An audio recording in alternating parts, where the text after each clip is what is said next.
It started with a bounce.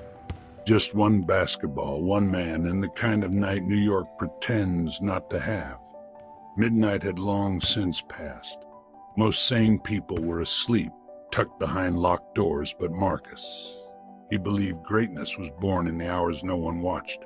This was his sanctuary. But even sanctuaries have ghosts. The first weird thing, the lights. 3 of them fizzled out at once, like they'd been waiting for the right moment. Then the ball bounced back too quickly. He'd thrown it against the wall to practice his reflex, like he'd done 100 times. But this time it snapped back faster than physics allowed. That's when he should have left. But Marcus didn't leave. He chalked it up to adrenaline, weird angles, maybe wind. He was a tough guy, a Brooklyn native. Ghost stories were for tourists. And that's when he heard it. Breathing. Not his. Yo! Nothing. Then the chain link fence began to rattle. Violently, like something wanted in or out. Instead, he dribbled. He moved left, crossed over, drove to the net like muscle memory could drown out fear. The moment he jumped for a layup, the light went black. Boom. The rim snapped clean off. Marcus landed hard, hands scraping pavement. He blinked into the darkness, the silence. Then the lights came back. But the court was different. Old, rotten. Vines twisted through the fence like claws.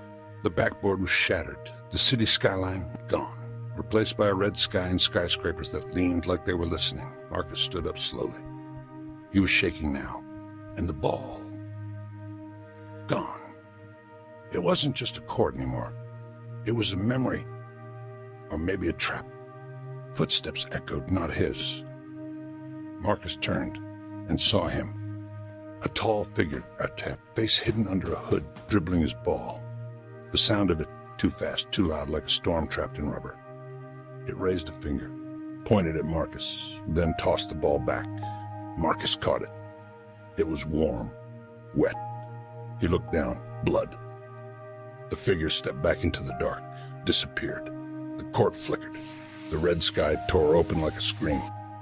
And then, Marcus was alone again. Back in the normal court, early dawn just breaking. Different logo, a name etched into the leather. Elijah Cortez. Died 2005. Marcus had never heard the name before, but when he checked the news the next day, curiosity gnawing at his sanity, he found it. A local teen. Died during a solo practice at that same court. Heart attack, or so they said. Marcus never returned to that court. He left the ball there, right at center court. But every now and then, players say they see it. Sitting there, untouched. Clean, like it doesn't belong. Sometimes they hear a bounce when no one's around. And if you go late enough, they say you'll see a figure in the shadows. Dribbling. Waiting. For the next one who won't leave when they should.